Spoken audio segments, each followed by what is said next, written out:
So we're done here. So basically, I'll just we'll just chat a little bit, and then I'll introduce the show sort of midway. Okay, cool. So we're going to be taping, and then you'll introduce the show. Yeah, and it'll go up. You know, like as soon as you leave the room. Basically, okay, I'll just cool. edit it really quick. Nice. Yeah. Tell me where you're staying. And what the hell is it? What's this? Oh, that's the lead singer of Warrant. I was just on Man Cow, and he's a fan of mine, so he gave me that. The lead singer of Warrant, just he works at Man Cow now? No, I guess he was just a guest. He was a guest on the show, and he was playing guitar. Yeah, he really does, yeah. Welcome to the Big Questions podcast, where we talk about love, I'm death, very sex. excited to be on the Big Questions podcast with you, sir. And all the questions we're talking about, that's the voice of Mitch Fatel. Yes. He's headlining the Chicago Improv in Schaumburg this weekend, April 13th through the 15th, and visit thechicagoimprov.com for tickets and show information. But more importantly, I'm headlining the Big Question. The Big Question. That's plural. the name of your show. Big You looked questions. at me confused, like you've never heard of it either. You're like, what is the Big Question? That's the show we're on. Right, Oh, but okay, it's multiple. It's Big oh. Questions with an S. Oh, Is it's Big Questions. Yeah. So we'll have more than one. Oh, I thought I was doing the Big Question. I have to leave. Yeah. I was going to say, we're going to ask more than one question. Oh, wait, that's not what I contractually agreed to. We are sponsored by Shure, purveyors of professional microphones and headphones. You can check them out at shure.com. That's SHURE.com. Yes. And the Big Questions podcast is part of the Sun Times Media Local Podcast Network. Mitch, welcome. Thank you for having me on the Big Questions podcast. So you have spent... You don't look like Mark Maron, are you? No. Oh, okay. No. I got confused. That's how they got me here. No, They told me Mark Maron was going to be interviewing me. No. He's much thinner. You've spent so much of your career talking about how, you use comedies to you've used stand-up comedy to get girls. Yeah. But now that you're married, I got the ultimate girl. Right. But the thing is, you still use comedy to get girls. Like that. Like the arrangement seems to have not changed. I think that's why, life works out the way it's supposed to. I always thought to myself, how's this going to work in my life? And then I met the one girl that was kind of, wilder than me, more crazy than me, and kind of scares the shit out of me. Mm-hmm. And I was like, well, that's the girl I had to marry. Like, she was like, she's bisexual, and she likes the girls just as much. When we've met, she told me, she's like, I just have to admit something to you. I'm just as attracted to women as I am to men. And I was like, I found my wife. And now it's just about going on the road, and it's not to get girls to like me, it's to get girls to like us, basically. So that's kind of my life now. Well, and not only that, you filmed a pilot for A&E, yes. About your lives, and yes. I understand that's being shopped around. So, but my base question is, like, this is your act, it's, your life as well. But at what point is something private, or is anything private? That's a good question. The fact that I have chlamydia, I keep private pretty much. But good. Other than that, yeah. I think a comic's life is based on the fact that if he is keeping something private, he's really not going to be a good comic, because what we're ultimately trying to do is to show a piece of our life. I think that our job is to take what everybody else thinks is only their experience and show them it's everybody's experience. And if you kept a part of you private, you would be holding back the part that makes it, I think, appealing to people. I think that what people like for instance, most people don't talk about the fact that they, slip on a banana peel. They keep that to themselves. But a comedian will go on stage, and not only will he talk about it, but he'll make fun of it himself for doing it. He'll talk about the banana, where the banana was. But he'll talk about it all. And I think it kind of makes everybody else, I think our job is to make everybody else feel that, like, that stuff in life is what makes you, normal. Mm-hmm. So no, I don't think there's anything in my life I've ever really kept private.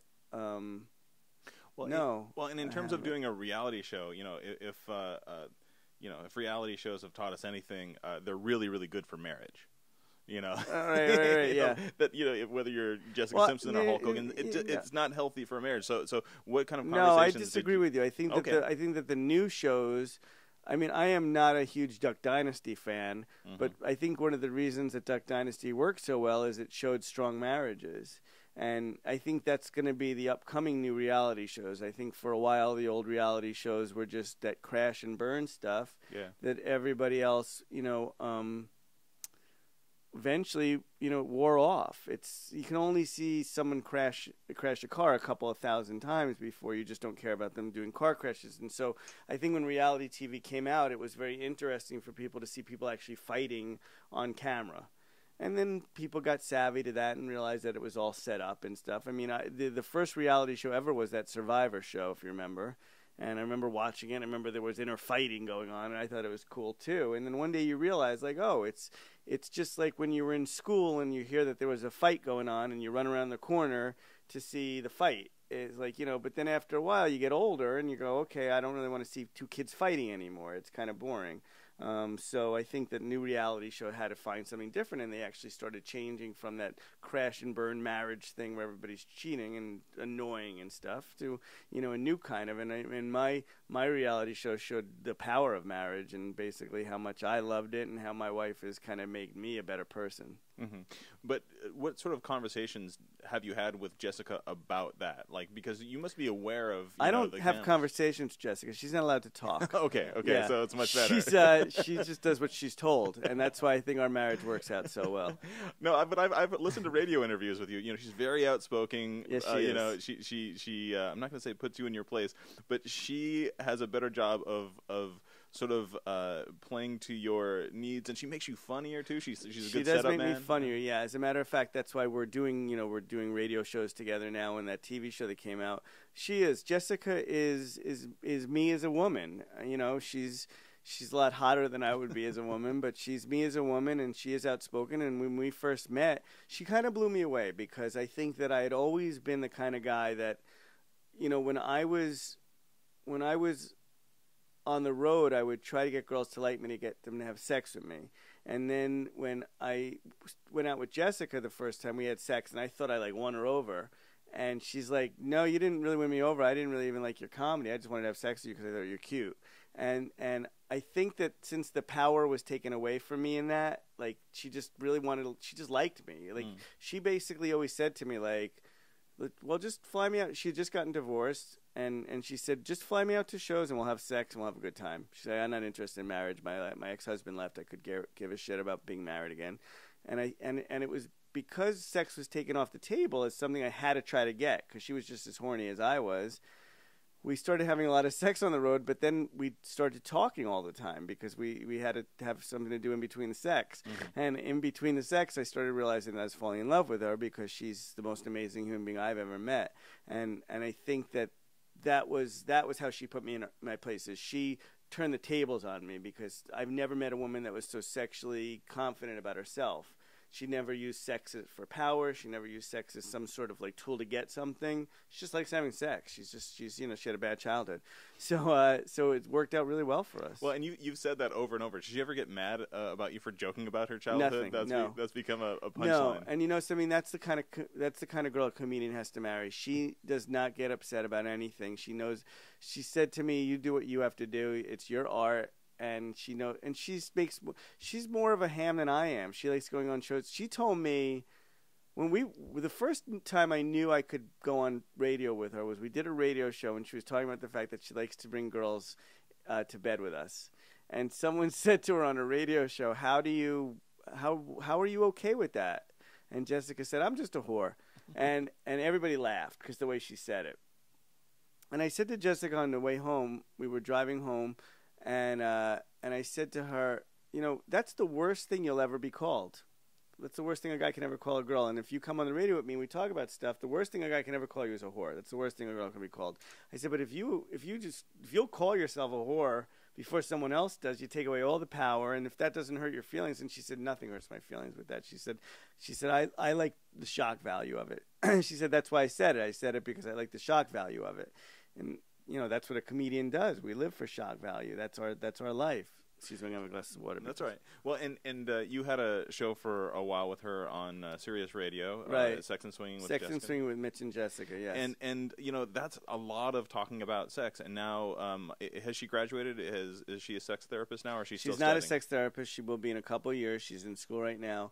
But I disagree with you that it's not all about sex. I know it sounds it, but it's more about relationships because we believe that and this is what I want to change. Everybody has this perception that marriage is where sex goes down. Sex can only get better if you're in a good marriage. It can only get better. And if you're not, I have a new joke in my act where I said, if you're married and you're not having better sex, you're doing something wrong. Married sex is not about having sex with your husband or wife. Married sex is about role playing. It's finally time to let out all that sick shit inside of your head that you would never show someone you were dating because they would run to the police. And I honestly believe that that's why marriage was invented. It's so that people can just be themselves and let loose and role play and have fun. When I'm having sex with Jess, I'm not Mitch Fatel, the sweet comedian. I'm Mitch Fatel, the sick strip club owner, making strippers do, gross stuff for heroin. So, and I didn't even know that was in me, but that's Mitch, the strip club Mitch. But I think you're talking about just the building of intimacy is what you're talking about, and trust. It's Are you going to kiss me? Yes.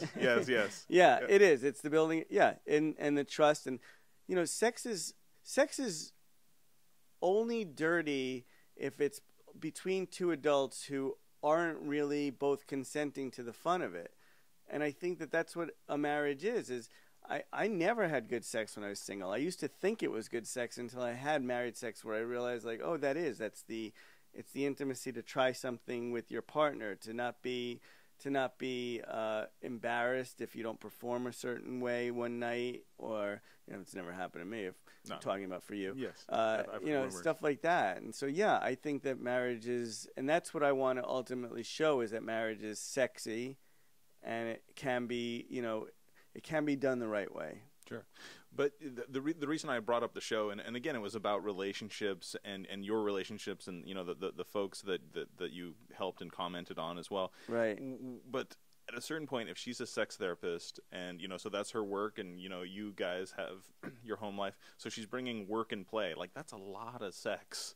Yeah. In terms of, so is there a danger of having, that serve both functions? I don't think so, because by the time she actually becomes a sex therapist, I'll probably be divorced. Sure. So that and I'll be on to the second wife doing my show with her. Well, I was gonna say you're on the Lenny Bruce track. He also married a stripper. Yeah, he did marry a stripper. Was she bisexual? I think he. That's where he got her. He encouraged. He encouraged her. He encouraged it. I remember that scene in the movie. Yeah. It didn't work out well. Yeah. No. What was the question? Bunny had more problems. She was also in a women's prison. So, anyway, his history of comedy 101. No, I'm just wondering about, like, if that is her job, and you guys have a wonderful. Is there ever too sharing. much sex though? Really? No, but my question is more of. Again, I come here, I go to work, but my home life is so much different. Like you have sex at work, at home, or at work. Well, it depends on the day. But what I'm saying is, I'm even saying to the cameraman that was just in here, because I felt that tension when he was taking pictures. He's of a me. handsome man. He's a handsome man, and I think he likes me. He has my phone number. But again, he took some pictures just for us. If you know what I'm saying? Yes, that was the one on his cell phone. No, I do know what you're saying. However, like I said, sex is life, and my act is now more about love. Sex goes along with that, and but I think that I don't really understand your question. That is there too much sex? No, that if you have your intimate home life, but she is now a sex therapist, so sex is now not just her recreation; it's also her work. Right. So is there an inherent danger there? Yeah, I'm gonna have to tell her to get out of this business. I don't know. I guess we'll see. I don't think so. I mean, listen, a good doctor, which she'll be, I'm going to be very proud of her. A good doctor is somebody who can separate when they go home. I have a friend who's a surgeon. He's an orthopedic surgeon, and he said to me one day that his patients get sometimes mad because he doesn't seem to care more about them. And I said, "Explain to me what you mean." He said, when I go in, it's very technical. He said, and people think like a good doctor should be the doctor that gets emotionally involved with you. And he said, that's the worst kind of doctor. Because once a doctor gets emotionally involved with you, he's going to start stressing out all the time, and he's not going to be able to go home and get away from his work. And if he can't get away from his work, he can't go back and do a good job the next day, because all of a sudden he's just going to implode. He said he's a great doctor because of the fact that that's his job. When he comes home, that's his wife. And that's his kids, and he doesn't sit there and think about anything. He doesn't think about the fact that he has a patient that may not be walking the next day, because if he did that, after a while he would just die You know, you need to. So I think a good doctor learns that's your work, and you don't bring it home with you. And if Jessica can't do that, then that wouldn't be the job for her, I would think. But you know, she's also very good at compartmentalizing. So I like that I say that word.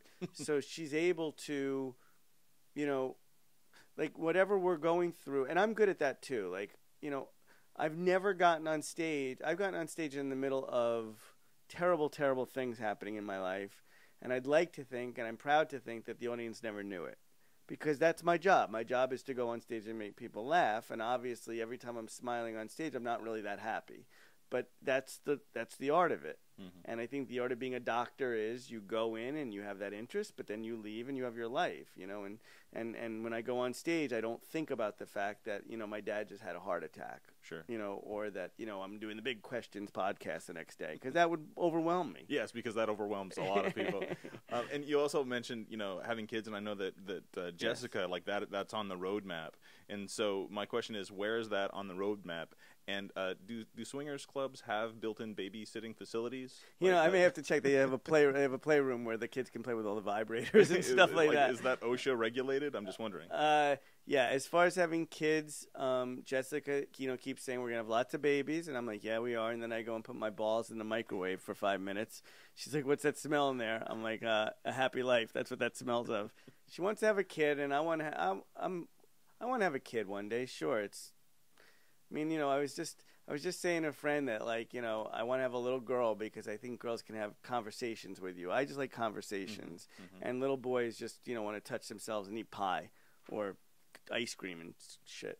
So I want a little girl one day, and I'm thinking maybe 3 years from now, sure, I'd have a little kid, and you know, maybe try to impart some of my wisdom, mm-hmm. You know, that I've learned along the way. Well, and it would definitely change your act. You know, I'm watching all of these comedians sort of. You know, they were famous for one thing, and then they climb out of that, and marriage does that, and kids do that. Yeah, you know, it's funny you say that. When I got married, I said to Jessica, and actually this is what our pilot's about. I said to Jessica, I'm going to take my ring off when I go on stage. And she said, well, and she was okay with it. She goes, okay, why? And I said, because I've been doing a character for so many years now who talks about this fact that he's single and loves girls. How am I going to change that now? And Jessica said, okay. And I think, again, one of the reasons about Jess that makes it work so well for me is she's never pushed me towards anything. She lets me get where I need to get on my own. And one day I came to her and I said, you know, there's one thing I've always hated in my life. And I go, that's a phony. I've never liked phonies.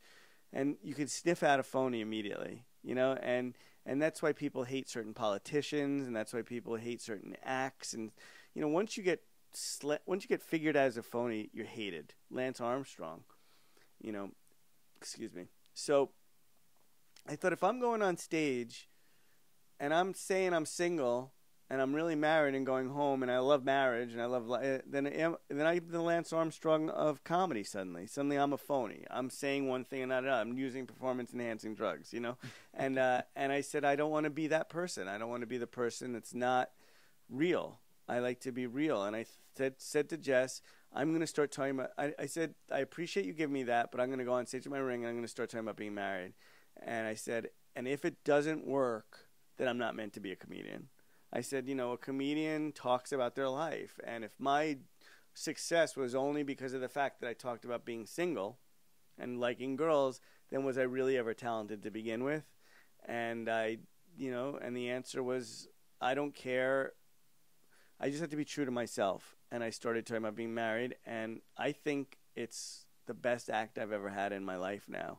And it's the most fun, and it's easily the best response. I get more laughs per second and more compliments.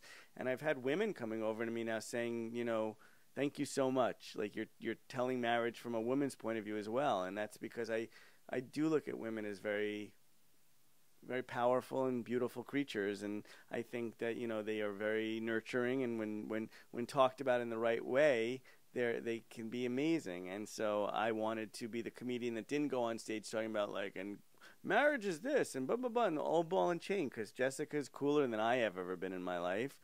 She's hotter than I've ever been, and she gets a lot more girls than I ever got.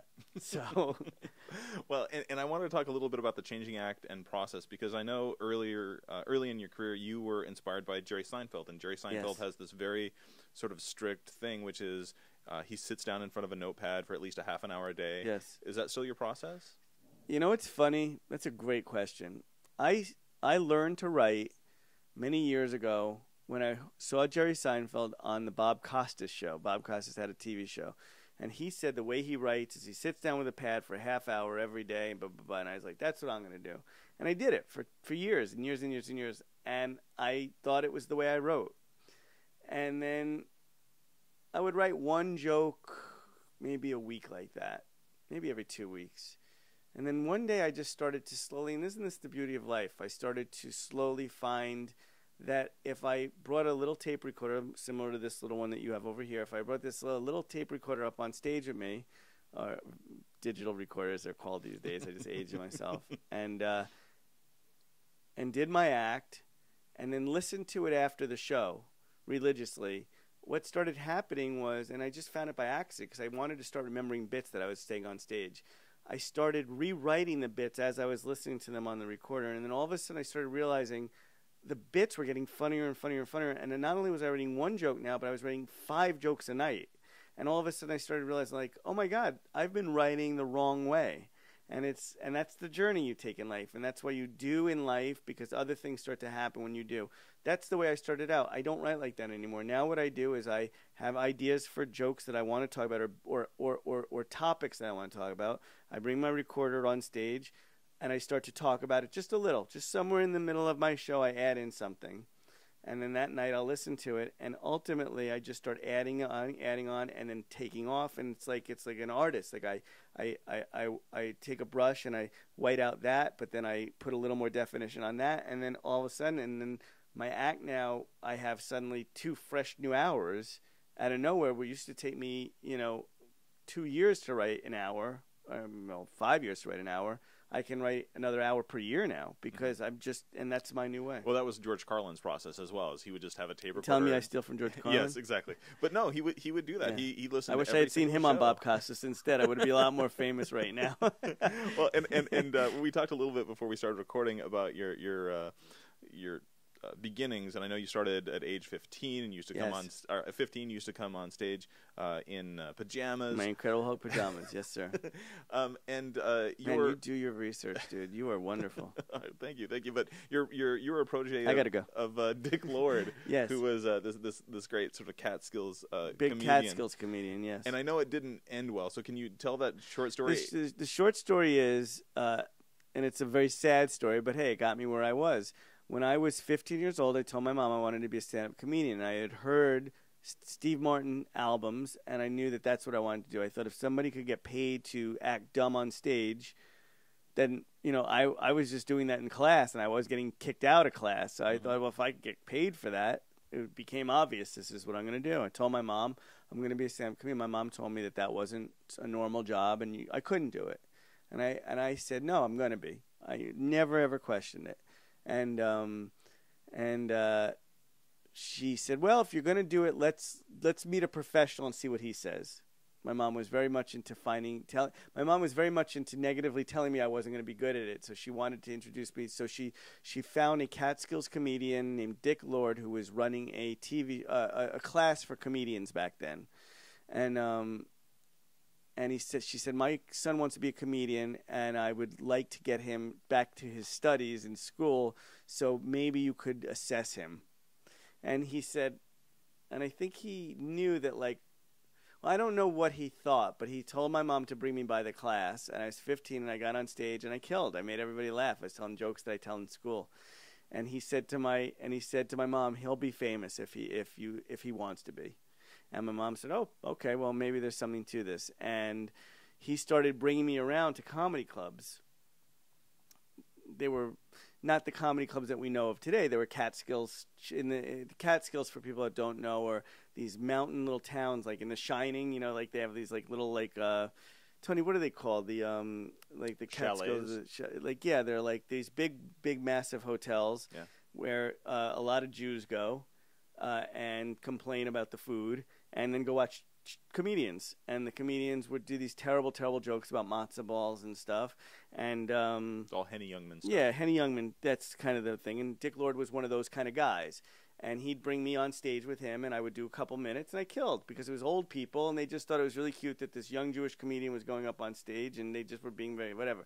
So then Dick Lord set me up to do a happy hour at a Holiday Inn for business people. And I was 15 years old, and it was a stupid thing to do. You don't book a 15-year-old kid who's just getting laughs because he's cute with a bunch of old, miserable guys who are just getting off of work, who want to just eat their fucking chicken wings and drink beer. And all of a sudden, they're like, and now Mitch Fatel, this young comedian. And I go on stage, and I started doing my jokes about school. And literally the jokes were, do you ever have a friend over and your mom yells at you to flush the toilet? Like, it was just stupid stuff. And nobody laughed. And I was shocked nobody laughed because this was hysterical stuff to me. So I started telling them that they all were miserable old men and that they were going to die young and that they were going to wish they had laughed because one day I'm going to be famous. Just really annoying stuff I said. And Dick Lord said to my dad he never wants to speak to me again because I embarrassed him. And you never reconnected after you were more famous? And I should reconnect. And if my TV show goes, I'm going to reconnect live on the show with it. Yeah, and go back, and I'm going to maybe make him mow my lawn or something, just because I know he's just washed up now. But you know, I'm all for giving credit where it's due. But what did you learn from him other than he never wanted to see you again? Well, I learned a couple things. I learned about drugs. I never ever smoking pot was a very, very big deal in my time when I was a kid, and I never did it. I was one of the good kids. And Dick Lord called me into his office and started talking to me about comedy and lit up a joint. And an adult smoking pot to me, I remember thinking to myself, it was one of the it was like my introduction to showbiz. It was almost like, you know, like Marilyn Monroe on the casting couch for the first time. Like, for me, I could not believe. I thought that was drugs, like drugs, you know. That's the first thing I learned. The second thing I learned was that it was. I remember. Do you remember? I don't know if we're the same generation, but you remember that there was a show on Saturday night after Saturday Night Live called Something Rock Concert. I don't know. It was. They used to do a joke about it. Paul Schaefer used to do an impression of the guy.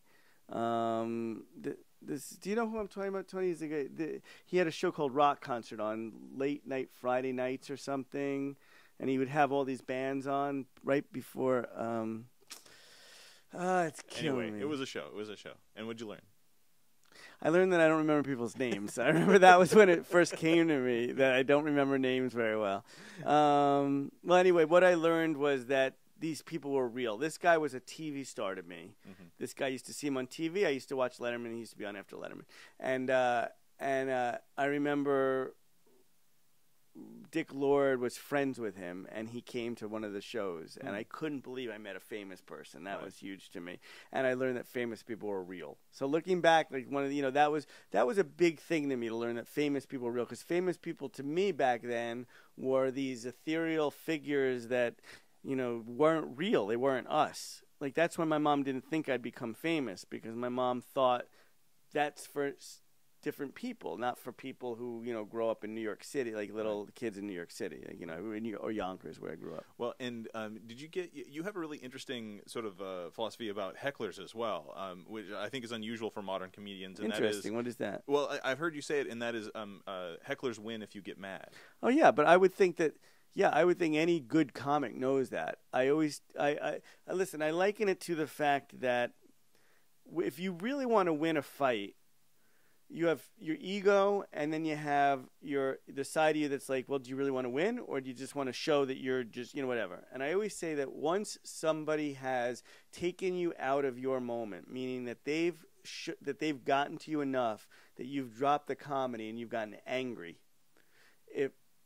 the more they're less important to you, the more. Listen, hecklers are scum of the earth. They are. They are. If you've ever heckled at a show, you are beyond shit. Because anybody that will take someone else's art form and take a shortcut to getting noticed, in my mind, is a coward. The reason why I'm on stage is I've been working my ass off for 30 years writing jokes. That's why I have the right to be up on stage. Anybody else has that right if they put in the work. If you all of a sudden inject yourself into someone's show and you haven't done the work, you're a coward. And a coward is somebody that doesn't deserve our attention. So whenever I have a heckler, they're so unimportant to me that I'll put them down and just keep laughing at the fact that they're such a loser. I've seen people give up the comedy and all of a sudden go, just shut the fuck up, blah, blah, blah. And I've always like, oh, boom, that heckler got to you. He's won the fight now. He's shown that he's important in your life.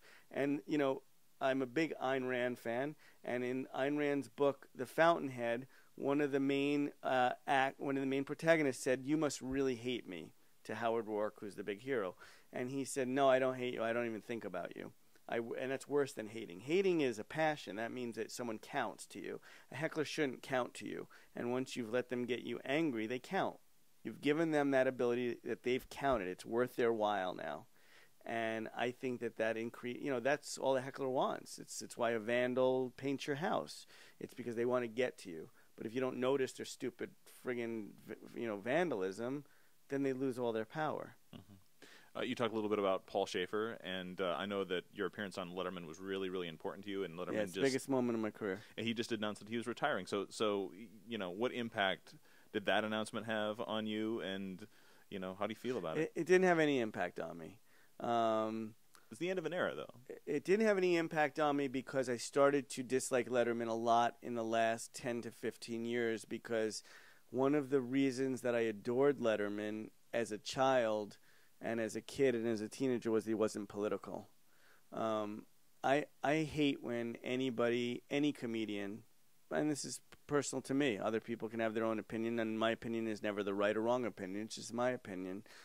Once a comedian starts injecting their politics and it's obvious and it's not even funny anymore, and whatever your politics are, if it becomes very obvious what you are and you don't play both sides, that becomes very boorish and annoying and preachy to me. And Letterman became political in the last 10 to 15 years. And I started to hate that, because one of the things I loved about him was that he wasn't this guy that you ever knew what his pie. I always feel like I don't want anybody to know my politics, and I don't want to know my favored people's politics, because in my mind, unless that's what you're going for, if you're going to see Madonna, I just want to see Madonna. I don't want to hear her start preaching to me about how I should be saving kids or anything, because there's a time and place for that. And I don't want to hear Bruce Springsteen start telling me who to vote for, because there's a time and place for that. Because our job as artists is to take people away from the regular world. And if someone's not coming to see that specifically, people are tuning into Bill Maher because they want to see Bill Maher. But if you're not, you know, I wasn't tuning into Letterman to hear his political views. And so I feel like he lost me.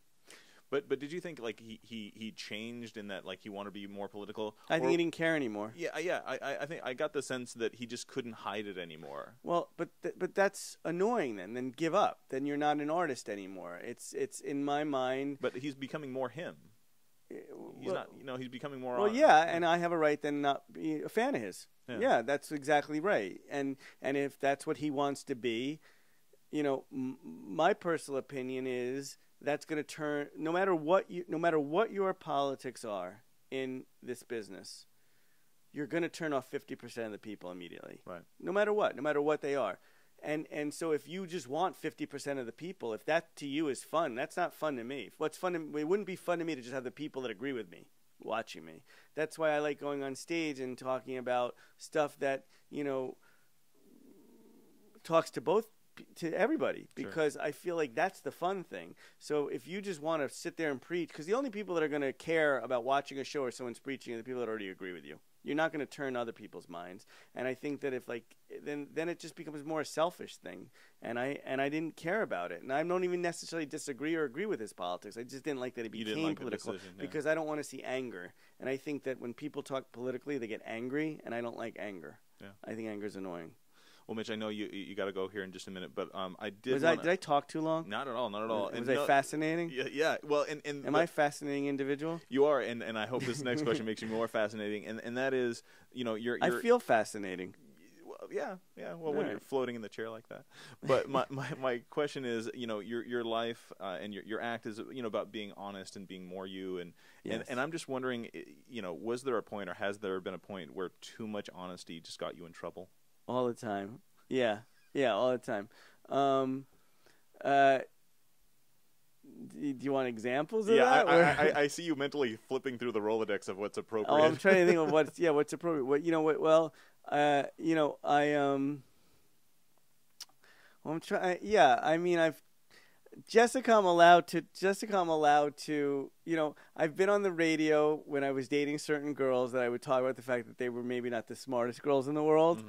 or that their families were annoying. Mm-hmm. You know, I was once on the radio show and someone said, you know, well, who you're doing Thanksgiving with? And I said, oh, my girlfriend and her decrepit grandma who doesn't remember anything or something like that, and everybody, the whole family was listening, and I was not invited to Thanksgiving that year. There's a lot of those stories where, you know, and luckily Jessica doesn't care about her family, so I can say anything, and they're the coolest people in the world, so they don't give a shit, which is fun. I actually just had Jessica's family out, and I said to Jess, do you want me to watch what I say? Because I talk about Jess being bisexual on stage, and she's like, this is who I am. She's like, you go up and do what you do.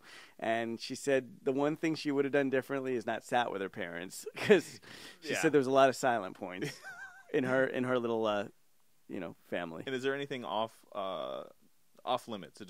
Has Jessica asked you to say, like, you know what, you do what you do, but I would prefer it if this part of our lives is private? Yeah, I'm not allowed to talk about the time that she sold children into sex slavery. She, for some reason, has an issue with that, but I think it's funny. But, you know, one day maybe she'll let me talk about it. So she's kind of embarrassed at that time in her life. But she had a crack addiction, and I tell her everybody's been there. So no limits is what you're saying? Everybody has their limits. Of course, I have some stuff I can't talk about, and, you know, I can't talk about it, so I won't say it right now. No, but what category does it fall into? Like, that's just what I'm interested in. It can't be sex or... illegal substances I've maybe put in my body at certain times. but I've listened to a lot of you. That does not seem to be off the record. No, I mean, but she prefers that you don't. No, I mean, listen, you know, one time I talked about the fact we were at a party and someone offered us ecstasy. She got mad at this. And I did a tab of X, and I've never done it, and I loved it. I thought it was awesome. I don't want to do it a lot because it you know, it'll kill you. But it made me feel good. And then Jessica's like, you know, we're going to get in trouble. You can't talk about the fact that we did ecstasy at a party. The you know, cops are going to show up and go through our safe. Honey, get rid of the ecstasy. I just realized I admitted it again. so you know, like that kind of stuff. No, it's good. You're following the Lenny Bruce model. Yeah. And you've been listening to the Big Questions podcast. We are part of the Sun Times Media Local podcast. You've been listening to Mitch Fatel. Mitch, thanks for coming. I enjoy doing the Big Questions podcast. Those were a lot of big questions. Oh, good. Yeah. I appreciate it. And if Dick Lord's out there, let's do some X and put it all behind us. Our music is by Hernan Sanchez. Thanks for joining us. Thanks, guys.